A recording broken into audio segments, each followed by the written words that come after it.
غير مستجدات على القضيه ديال بنت سندوس. اخوان شوفوا معايا الخبير النفسي اشنو غيقول على الجده. في لغة الجسد معناته أن الشخص هذا هي إشارة من الإشارات بأن غير. وكما شاهدتوا الاخوان انطلاقا من هذا المقطع كيطرحوا بزاف الاسئله اللي خلاتنا كاملين متشوشين. بزاف د الناس كيقولوا بلي ان هذيك الجده في راسها العجينه، وبعض الناس عاوتاني كيقولوا بلي هذيك الجده متفقه هي والزوج ديالها.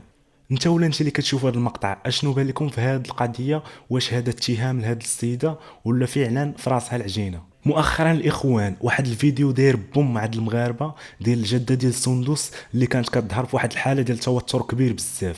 وكاين عاوتاني واحد الاقوال كتقول لي بزاف ديال الجمهور المغربي كيشك في الجده خلال التصرفات اللي دارت في هذاك اللقاء الصحفي. قلت لكم لاحظوا في الفيديو مزيان، شوفوا الجده كيفاش كتقفز، كيفاش كتقفقف، كيفاش كترعد، شوفوا الطريقه ديالها باش كتحرك، باش كتهضر. شوف ملي غيدور عند الجد ديال الطفله، شوف الطريقه والحركات اللي دارت وكتطلع عليه.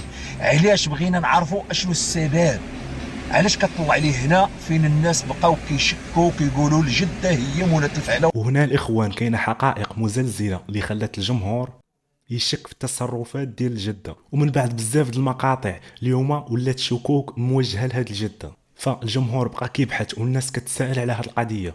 وهنا كنستنتجوا ان التصرف ديال الجده يعني من وراه شي حاجه ماشي هي هذيك، وكيبان ان من وراها شي حاجه اللي مخبيه علينا. هادشي من خلال التصرفات ديالها والرأي ديال الناس على شنو قالوا عليها. فصراحة هادوك التصرفات اللي كانت كدير في داك اللقاء الصحفي كتثير الشبهات، لانها كانت كتبان متوتره لواحد الدرجه كبيره. هادشي اللي خلى محللين في علم النفس يقولوا بانها كتخبي شي سر وما بغاش تقولوا.